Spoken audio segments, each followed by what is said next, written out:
Gente de las Cuatro Naciones, ¿cómo están? Sean bienvenidos a este domingo de podcast aquí en Jugo de Cactus, en la sección La Silla del Bisonte Volador.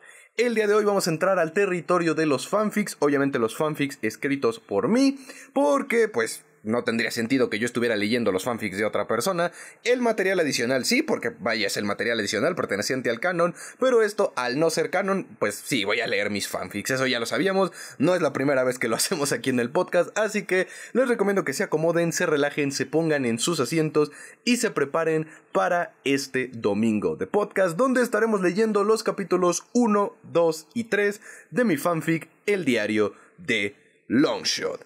Así que, sin más preámbulos y sin más guaguara, vamos a comenzar. Capítulo 1.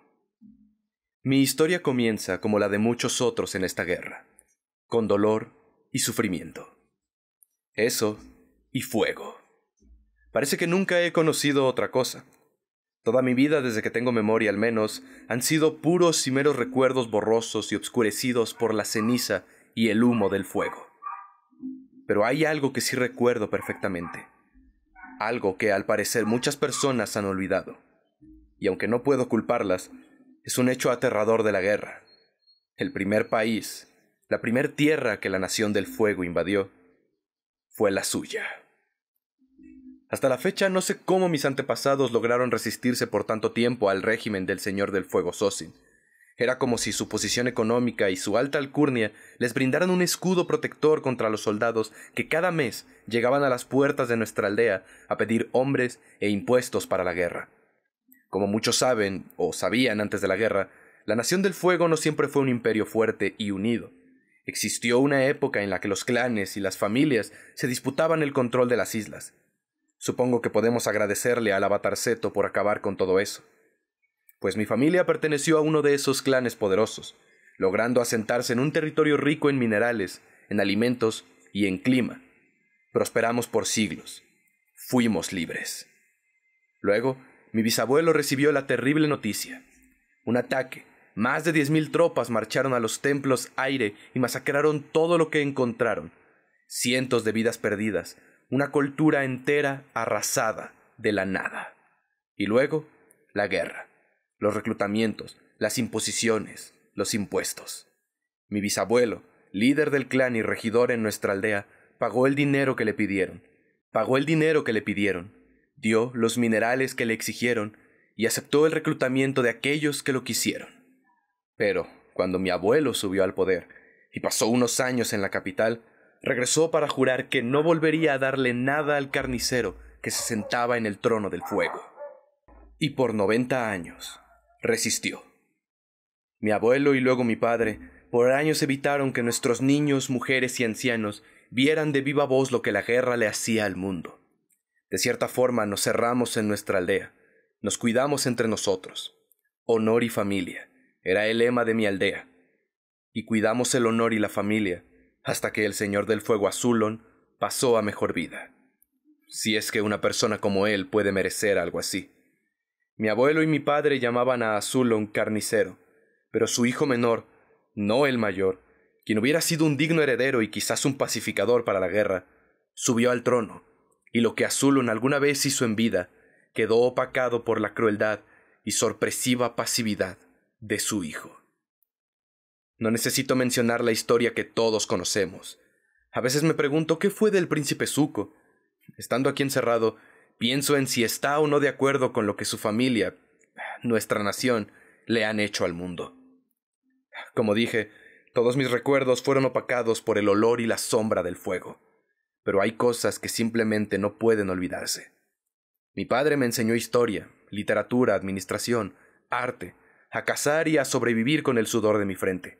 Herramientas que me permitieron llegar a donde llegué.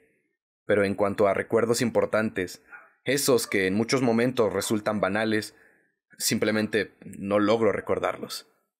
He estado intentando, no solo en estos meses en los que me he podrido en esta prisión de la Nación del Fuego, sino por años. Pero, por más que intento, no logro recordar cómo eran los campos, las montañas, las personas y hasta mis allegados de la aldea. Simplemente no lo consigo. Solo recuerdo fuego. llamas extendiéndose por kilómetros en el aire, fuego y ceniza por todos lados. Esos son mis recuerdos de la infancia.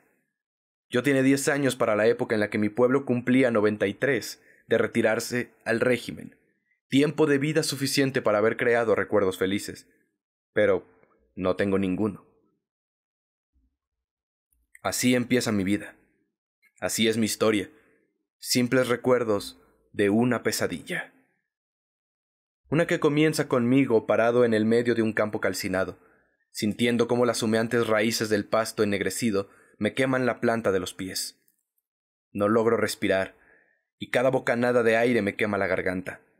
Intento mirar hacia el frente, pero solo consigo ver siluetas de personas corriendo, hombres montando rinocomodos y llamaradas volando a diestra y siniestra. No hay montañas, no hay campos, no hay siquiera casas, solo humo. Incluso el cielo se ha pintado de negro. Estoy atrapado en el medio del infierno. Mis ojos no me sirven, así que uso mis oídos. Resulta ser algo peor. El fuego ruge como fieras salvajes. Los rinocomodos hacen ruidos diabólicos que me hacen temblar. Yo era un niño de 10 años. No podía pelear, aunque sabía cómo. Mi abuelo, mi padre, mi tío, todos los hombres estaban esparcidos entre la neblina negra. Yo estaba solo. Después de un rato, quizá fueron segundos, pero yo lo sentí como siglos, escucho gritos. Esos gritos jamás voy a olvidarlos. Eran los gritos de Asala, Amila y Sesai. Eran los gritos de mis hermanas. Los gritos de mi familia. Cuando digo que mis recuerdos son como pesadillas, es porque al igual que en una pesadilla, al traerla a mi memoria, lo que más me lastima y aterra es el hecho de que no hice nada. No podía. Como hubiera podido. Ellas estaban en la casa. Ellas eran inocentes. Todas. Jugaban y reían, o al menos eso me gusta creer. Ellas estaban solas porque yo era demasiado obstinado y algo quería hacer junto a mi padre. Algo que espero fuera importante. Cuando el fuego se extendió tan deprisa y tuve los restos calcinados de mi hogar a mis pies, yo seguía incapaz de moverme, de hablar, hasta de respirar. Debí quedarme por horas viendo las leguas de fuego extenderse hacia el cielo, escuchando cómo poco a poco los gritos se apagaban, escuchando cómo el terror y el llanto se extinguía junto con las flamas. Y luego algo me golpea. No logré ver qué o quién lo hizo, pero el golpe puso todo en las tinieblas. Y cuando abrí los ojos, me encontraba en un carromato blindado con hierro. Era tan oscuro que solo fue mi nariz lo que lograba vislumbrar, pero podía sentir que había más personas a mi alrededor. Intenté hablar, pero mi garganta ardía como si hubiera sido atravesada por un cuchillo. En ese momento no tenía idea de a dónde me llevaban. Con el tiempo lo supe.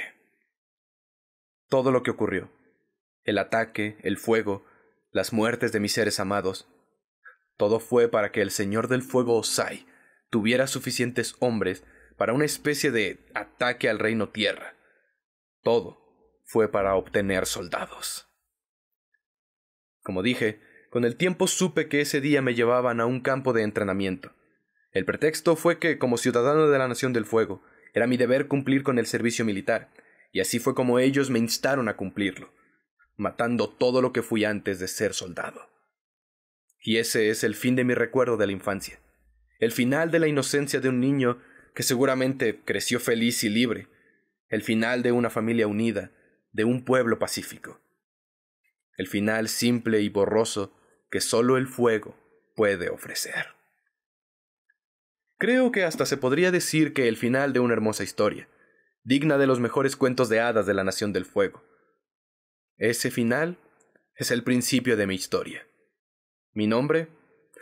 Espíritus. Ojalá pudiera recordar mi nombre, pero no puedo. Solo recuerdo el apodo que el ejército de la Nación del Fuego me puso cuando me capturó. Así que para quien alguna vez encuentre este diario, sepa quién lo escribió, solo diré, mi nombre es Longshot. Fui arquero Yuyan, un miembro elite de una de las divisiones más letales del ejército de la Nación del Fuego, desde mis 10 años hasta los 17 que escapé. Luego de eso, me convertí en desertor, fugitivo, libertador, amigo, hermano, amante, e incluso ayudé al Avatar. y algún día espero salir de esta prisión y volver a los brazos de ella. Tuve que parar. El carcelero se acercaba y no quiero que descubra mi secreto, pues creo que no le gustará saber que improvisé un poco de tinta con carbón del comedor y agua de mi letrina, y que el arroz que me dan para comer lo raciono para convertir una parte en el papel. Así que dejaré mi relato por ahora. Continuaré cuando sea seguro. Ojalá no tuviera que hacerlo, pero estando en prisión, un hombre debe mantener la mente ocupada. Y esto parece una buena alternativa en lo que se me ocurre un plan de escape. Porque sí, pienso huir de nuevo, pero claramente no será hoy. No, temo que estaré en esta prisión un largo rato, pero no podrán conmigo. Lo sé, porque estoy entrenado para soportar y sobrevivir. De hecho, siempre he sobrevivido y nunca han podido derrotarme, porque mi nombre es Longshot, y esta es mi historia. Capítulo 2. Han pasado unas semanas desde que pude sentarme a escribir en este diario. Estos tipos que dirigen la prisión se creen muy duros, poniendo sus trabajos forzados y haciendo hasta lo imposible para recordarnos que estamos en una de las prisiones más seguras de la Nación del Fuego. Ellos no tienen idea de lo que es atormentar a alguien y presionarlo hasta el quiebre. Aunque admito que ha ocurrido algo interesante. Hace unos días, en la mañana, se nos pidió reunirnos en la estancia principal. La verdad es que no sé cómo llamar a los lugares de esta prisión. No es como ni ninguna de las que vi en el Reino Tierra. No tiene un patio o una forma cuadrangular como la mayoría de las prisiones. De hecho, todas las celdas de los 10 niveles que ocupa la torre parecen estar talladas directamente de la montaña. Quizá hasta unos maestros tierra ayudaron a algún señor del fuego del pasado a construirla. A lo que quería llegar es que cuando nos hicieron reunirnos en el piso principal, justo a unos metros de las puertas, fue para que pudiéramos recibir al nuevo comandante de la prisión. Es un hombre de aspecto hosco y cabello cano. Sus ojos color bronce delatan su linaje de la Nación del Fuego. Él al menos parece mostrarlos con orgullo. Yo por mi parte extraño no tener mi sombrero para ocultar los míos. Este anciano dijo la misma cantaleta de todos los alcaides, que va a mejorar la seguridad, que va a cambiar las cosas y que todo será más difícil para todos. Aunque admito que a pesar de que la mayoría de las veces, de los alcaides que conocí en mi tiempo como arquero, estas frases suelen ser puro alarde, algo en la voz de este viejo me hizo pensar que podía decir la verdad. Bueno, fue su tono de voz y el hecho de que no llegó solo. Junto con él, llegaron 2 nuevos guardias, un hombre joven que huele inexperto y una mujer. Por su estatura y facciones debe de tener unos 20 o 22 años. Parece ser amable, aunque logro detectar cierta fuerza en ella. Me recuerda un poco... Me estoy desviando. El punto es que este nuevo alcaide, además de venir con estos guardias, llegó con un nuevo prisionero. Imaginen mi sorpresa cuando vi que se trataba del mismísimo señor de la tienda de té allá en Basingse. No recuerdo su nombre. Claro que no importa, pues en cuanto pisó la prisión, todos nos enteramos que era el mismísimo General Airo, el famoso dragón del oeste y hermano mayor del Señor del Fuego. Ahora pienso con seguridad que conocía al Príncipe del Fuego. Jet tuvo razón todo el tiempo, aunque no del todo, pues mientras muchos se impresionaron con estos detalles, lo que a mí me hizo alzar la mirada fue que dijeron que resultó ser un traidor que intentó ayudar al Avatar a detener la caída de Basingse. Imaginen mi expresión, aunque soy bueno controlándolas. En un instante recibí 2 sorpresas. El mismo hijo de Azulon, general de los ejércitos de la Nación del Fuego, es un traidor, y la otra fue saber que Aang está muerto. Acabo de escribirlo y aún así me cuesta trabajo. ¿Cómo es posible que Aang muriera? Y eso de que Basingse cayó ante la Nación del Fuego, espero que sea alarde de los guardias. O de lo contrario, ella... No. Debo mantenerme enfocado. Si empiezo a temer lo peor, podría cometer un error terrible, y quizá jamás podría salir de aquí. Debo recordar lo importante que es mantener la mente clara. Si es verdad todo, si Basingse cayó, si el Avatar ha muerto, y si la Nación del Fuego ganó la guerra, entonces más que nunca debo acelerar mi plan de escape. Ellos no podrán quebrarme. No saben hacerlo. Se creen muy rudos, pero no tienen idea. Mantén la mente despejada y la vista clara. Un Yuyan nunca falla. Ese es el lema de los arqueros. Un lema que, admito, me salvó la vida en más de una ocasión. Todo comienza unas semanas luego de que me llevaron en aquel carromato al campamento de entrenamiento. Recuerdo que nos pusieron en una especie de celda, muy parecida a esta en la que me encuentro, fría, de roca sólida, con una pequeña ventana y una jaula de hierro forjado que divide el lugar. Claro que en esta celda estoy solo, y en aquella me acompañaban 4 personas. Uno de ellos era Lee. Vaya que hay cientos de miles de Lee en la Nación del Fuego. Él era enclenque. Debía tener 12 años cuando lo conocí. Su cabello era tan largo que le llegaba a las pantorrillas y parecía que nunca en su vida había usado las manos para algo más que sujetar una cuchara de plata. Era más que obvio que era el hijo de algún noble que intentó alejar a su retoño del servicio militar. El segundo era Xiang She, bajito, de mirada hosca. Creo que tenía mi edad. Le faltaba un ojo y lo compensaba usando un parche. Era demasiado callado, incluso más que yo. El tercero, no recuerdo su nombre. Todos le apodamos el Rino Komodo. Era el joven de 14 años más obeso que he visto en mi vida. Y eso incluye a mi buen amigo Piswick. El cuarto, se podría decir que fue mi único amigo de esa época. Él era un ser amable. Su rostro transmitía una pasibilidad que podía incluso calmar al más nervioso. Tenía 13 años, cabello negro, y sus ojos eran una mezcla de marrón con bronce. Era un mestizo, hijo de un acaudalado ciudadano del fuego y una campesina del Reino Tierra. Su nombre era Keon. Durante la primera semana que compartimos celda, los soldados nos llamaban a las 6 a.m. para entrenar. Un entrenamiento duro y demandante que no muchos lograron sobrevivir. Por suerte, nosotros 5 lo hicimos. Primero, nos hacían recorrer todo tipo de pistas de obstáculos. En total eran 8. Una asemejaba territorios montañosos y de difícil acceso. La segunda asemejaba fortalezas y estructuras del Reino Tierra. La tercera imitaba condiciones de las tribus agua. La cuarta y la quinta eran como cruzar un pantano con miles de lianas y todo tipo de trampas primitivas. La sexta era una pista de equilibrio. Imagino que querían hacernos sentir que estábamos en el aire o algo así. La séptima era un campo con 39 obstáculos letales. Guillotinas, hachas, dardos. Muchos murieron ahí.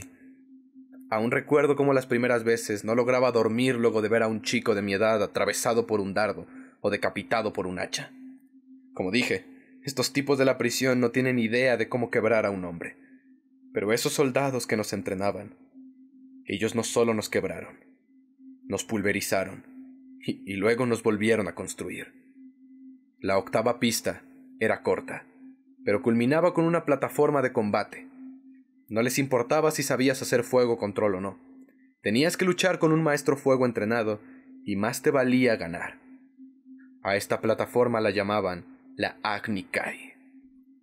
Lee estuvo a punto de ahogarse en la pista del pantano. Un chico lo ayudó a salir y como castigo lo encadenaron a un muro por 3 días. Claramente el ejército de la Nación del Fuego no le importaba generar lazos de hermandad. Le importaba crear armas de matar enfocadas en la misión y nada más. Keon y yo nos las arreglamos para no llamar la atención, pero a la vez buscábamos la forma de ayudar a otros. Recuerdo perfectamente cómo una vez intenté negarme a pelear con otro de mis compañeros. Ahora tengo una quemadura en mi espalda que será un recordatorio permanente de que no se puede hablar civilizadamente con un maestro fuego.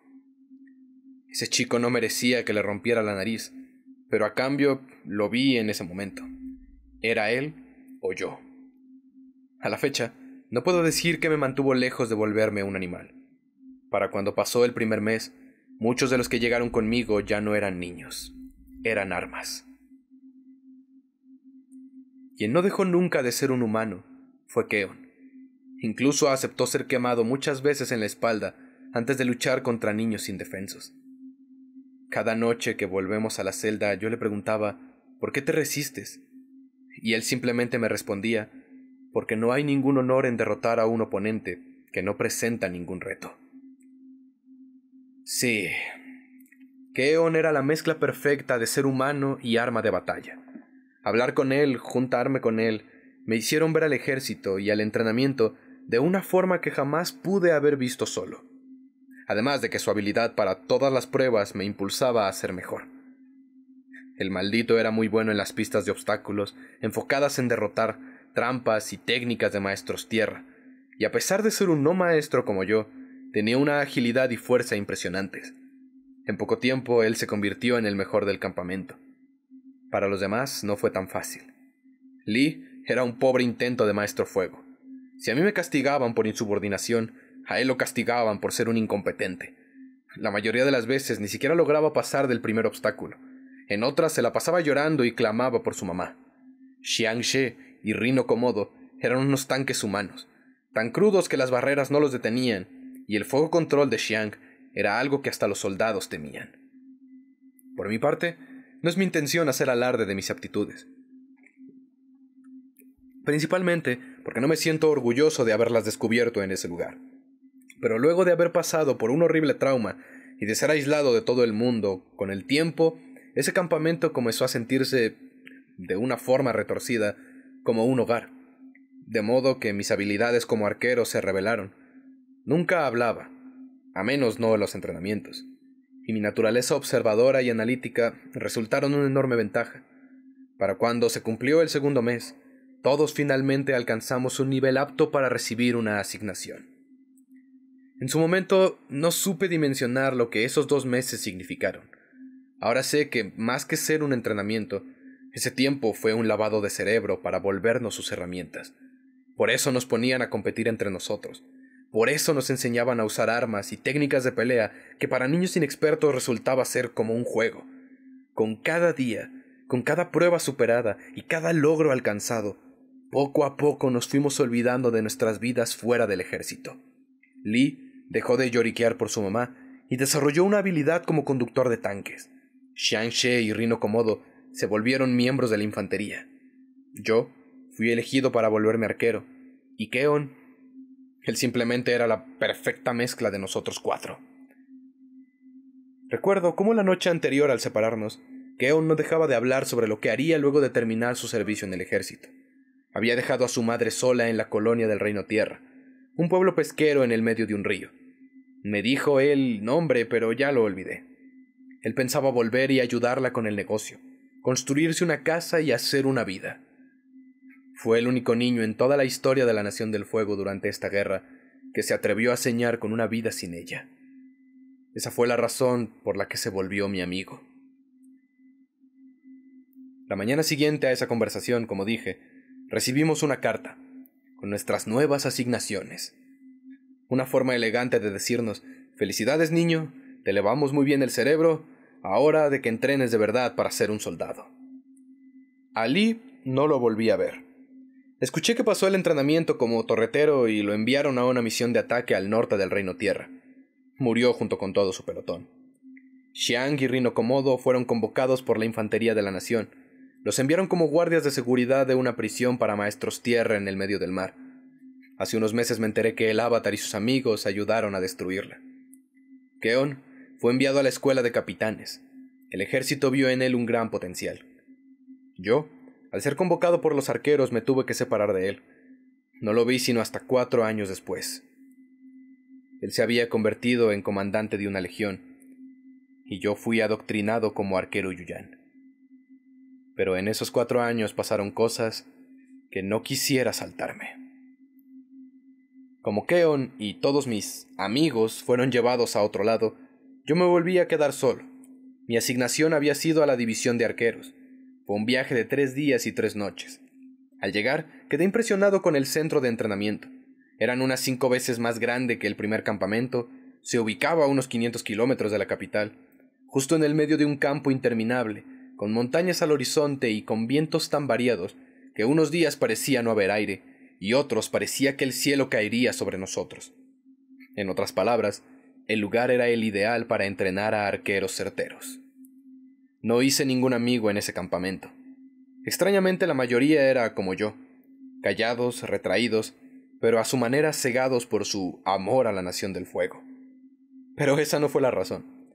La razón fue que no quería hablarles, y que yo resulté ser 100 veces mejor que todos.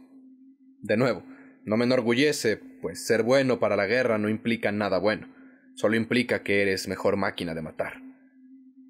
Algo que recuerdo bien es que las noches eran siempre iguales. Llegar a nuestros dormitorios, fingir que dormíamos para que el guardia se fuera, y luego todos se reunían al centro, y comenzaban a hablar de sus sueños y esperanzas de gloria y honor en la guerra.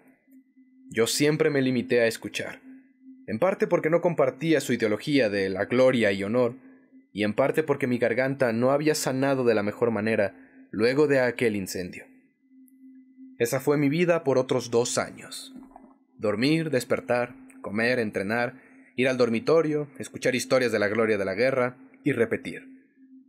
Aunque sabía para lo que me entrenaban, disparar flechas, conquistar nuevas metas, alcanzar nuevos objetivos y pulir mis habilidades, fueron los mejores momentos de esas experiencias. Los capitanes que daban las instrucciones me decían que era más natural para mí sujetar un arco que usar ropa, y tenían razón. En cada entrenamiento era como si ese niño confundido y asustado se fuera, y lo reemplazara a una especie de espíritu de puntería y control. Si había alguna diana que nadie pudiera darle, yo lo hacía. Si el viento desviaba todas las flechas de los demás, yo lograba calcular otro disparo y daba en el blanco. De esos 2 años que pasé entrenando, no fallé ni un solo tiro. Pronto, los entrenadores dejaron de serme útiles. Podía notar cómo los otros me veían con recelo y cómo los altos mandos comenzaban a ver mi potencial. Fue por esos días que los entrenadores comenzaron a llamarme Longshot, y luego los reclutas lo usaron para burlarse de mí.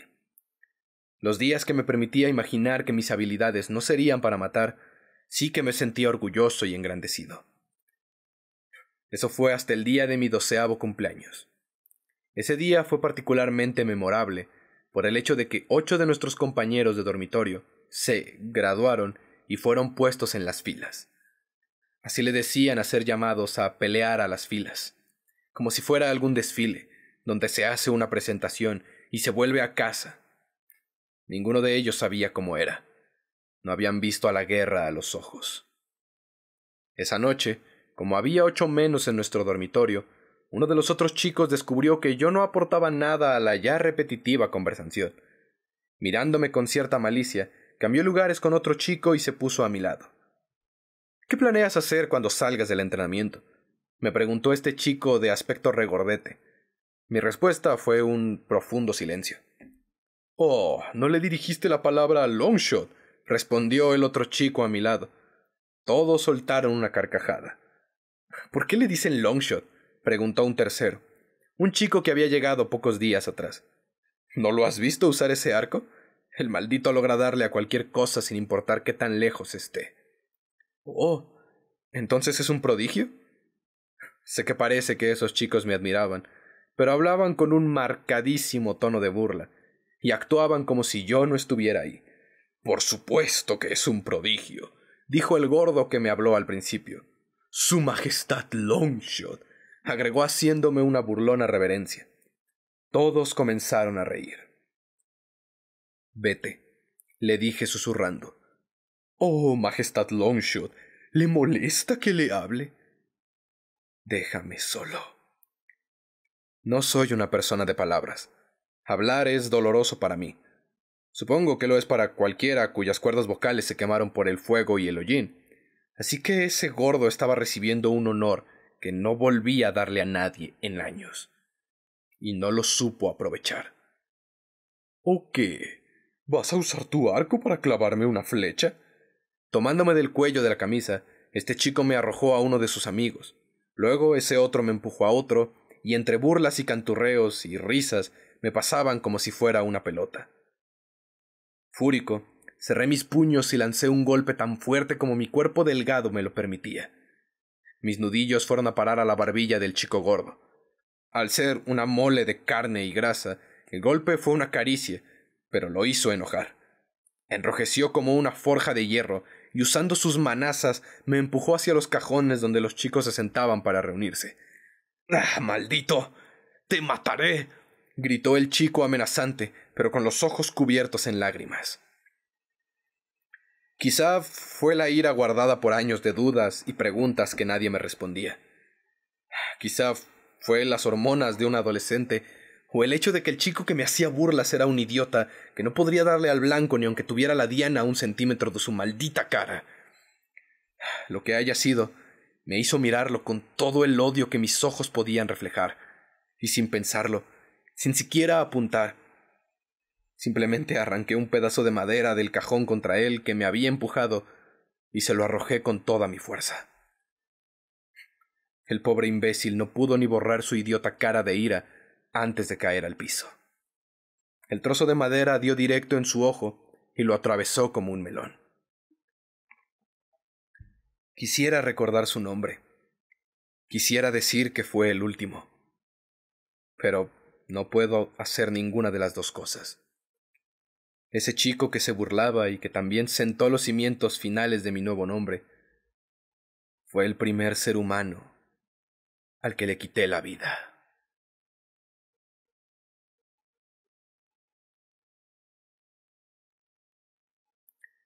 Capítulo 3. Si los entrenamientos de la Nación del Fuego son crueles y duros, los castigos lo son aún más. Muchas veces vi a jóvenes salir de ellos con heridas tan fuertes y profundas que pasaban semanas en las enfermerías. Otros entraban en un estado catatónico semipermanente. Mientras todos los chicos se miraban entre ellos y me miraban a mí, yo no podía dejar de ver la corriente de sangre que se esparcía por el piso y bajaba con abrumadora velocidad a mis pies. En esos instantes, mi cerebro era como un tanque de guerra a todo vapor. Pensé en huir, pensé en ocultarme, pensé en enterrarme un cuchillo y acabar con todo. Pensé y pensé, pero los guardias fueron más rápidos. O bueno, más oportunos. Como a la hora de dormir no era una sugerencia, sino una orden, los guardias fueron advertidos de que algo andaba mal por todo el ruido en nuestro barracón. Mientras avanzaban por el campamento desde sus cabañas de vigilancia, se dio mi altercado con el chico gordo, lo que dejó a 4 guardias molestos y preparados para acallar una fiestecita, completamente helados y atónitos, frente a nuestra puerta, viendo al cadáver en el piso y a 14 chicos señalar a una sola persona. A mí. Ya pasaron unos días. Como lo imaginé. Uno de los guardias que llegaron con el nuevo alcaide es un perfecto maldito. Logró encontrar mis antiguas páginas y estuvo a punto de quemarlas. Fue gracias a la nueva guardia que esto no pasó. Ella abogó que como no saldría nunca, no hacía daño que tuviera un pasatiempo en mis horas libres. Me parece increíble que alguien con un corazón tan amable sirva en un lugar así. Es, en efecto, amable. Después de salvar lo que llevaba, se aseguró de conseguirme tinta y papel real, además de unas pequeñas velas de contrabando que amablemente me enciende cuando todas las luces de la prisión son apagadas. Si tan solo pudiera creer que lo hace por un buen corazón y no por un sentimiento de culpa. Pero simplemente no puedo confiar en un maestro fuego. Esa lección la aprendí luego de que los 4 guardias me arrinconaran y con sus llamas en las manos me sometieran de la forma más brutal.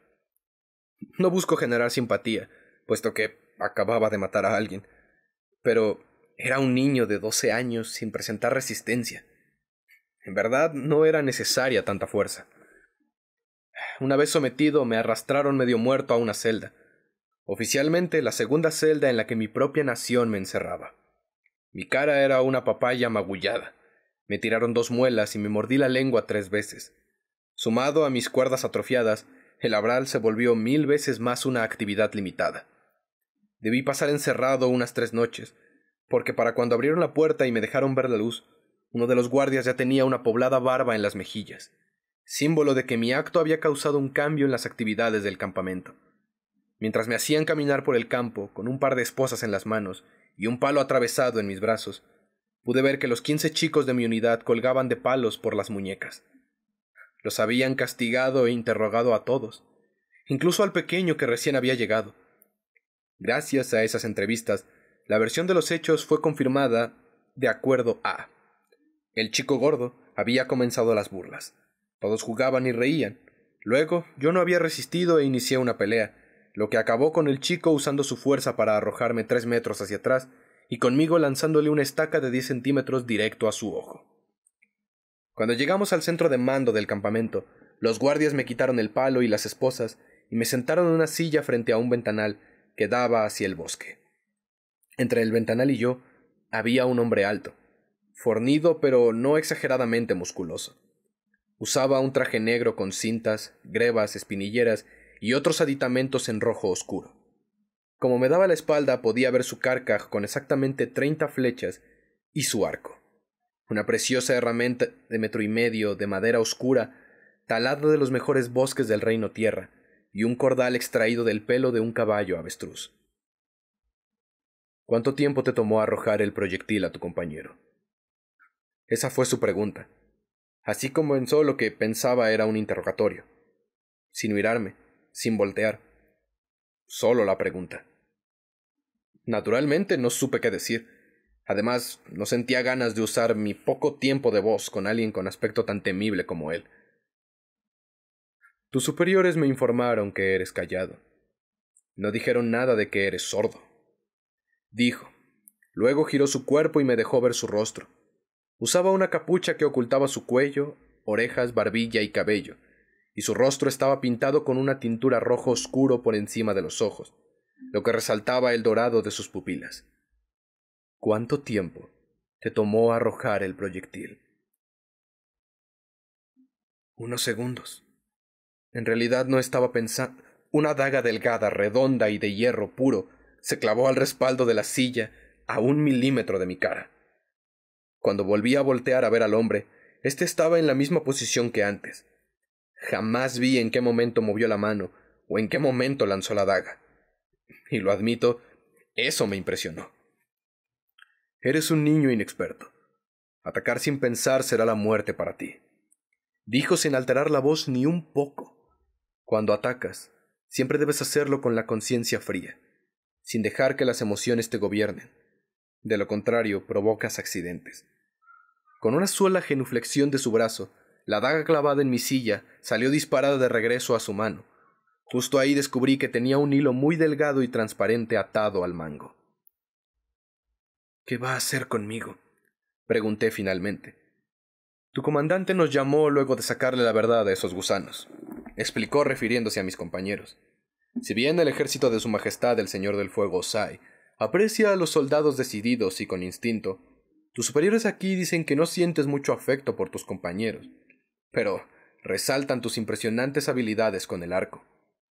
¿Es eso cierto?, me preguntó inclinando la cabeza un poco. Por lo demás apenas se movía.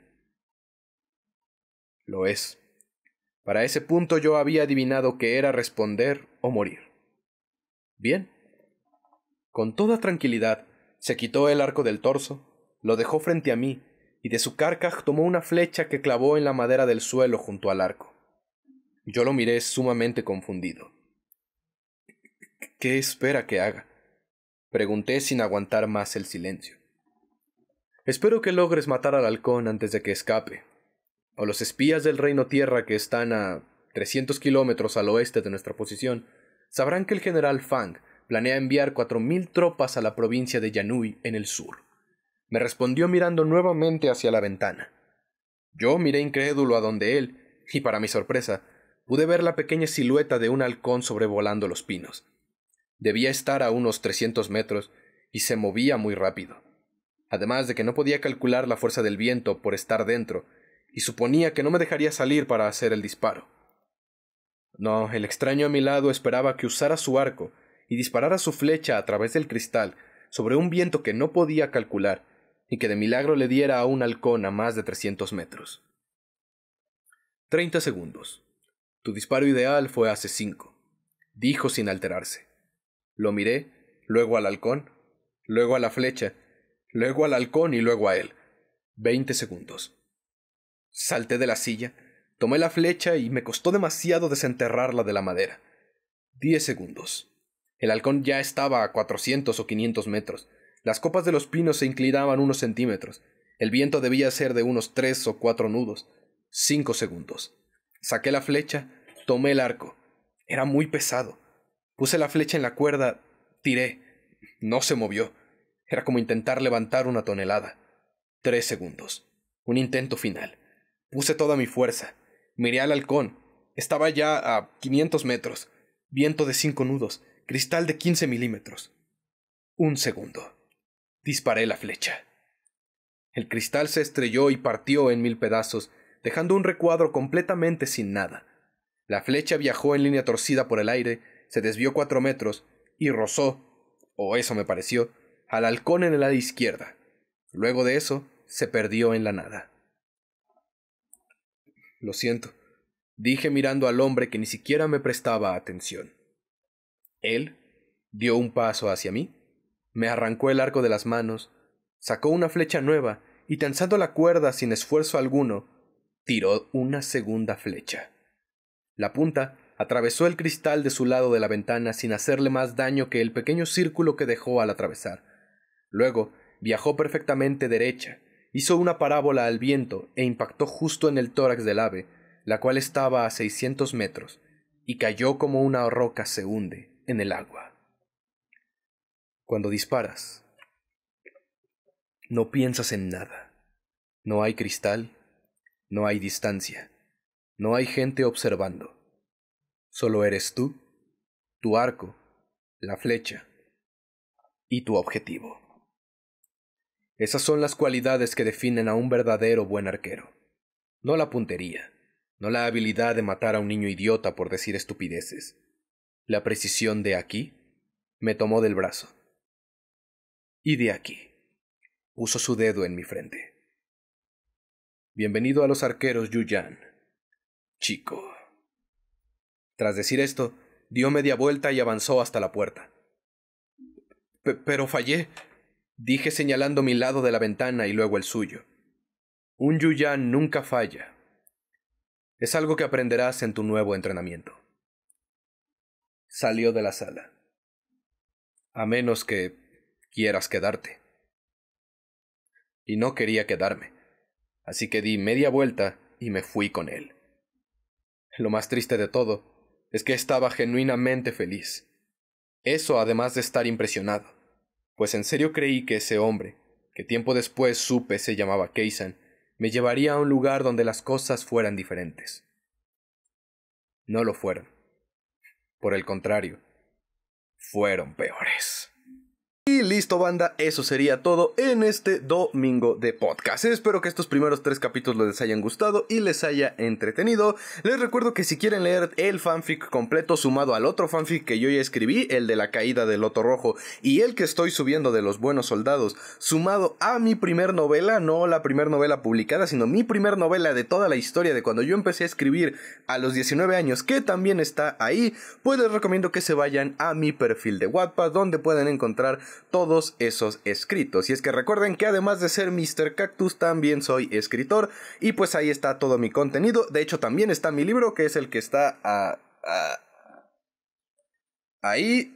Ese de ahí, ese mero, el libro de Lunarium, que pueden adquirirlo pues en tiendas y todas esas cosas. Yo ya lo he dicho varias veces donde pueden conseguir mi libro. Así que, sin nada más que agregar, banda, eso sería todo en el video del día de hoy, en el podcast del día de hoy. Nos estaremos viendo la siguiente semana con el contenido regular en Jugo de Cactus. Así que yo me despido, esperando que se cuiden mucho, que la fuerza los acompañe y que no se les olvide que la separación de las naciones es una ilusión. Somos un solo pueblo. Adiós.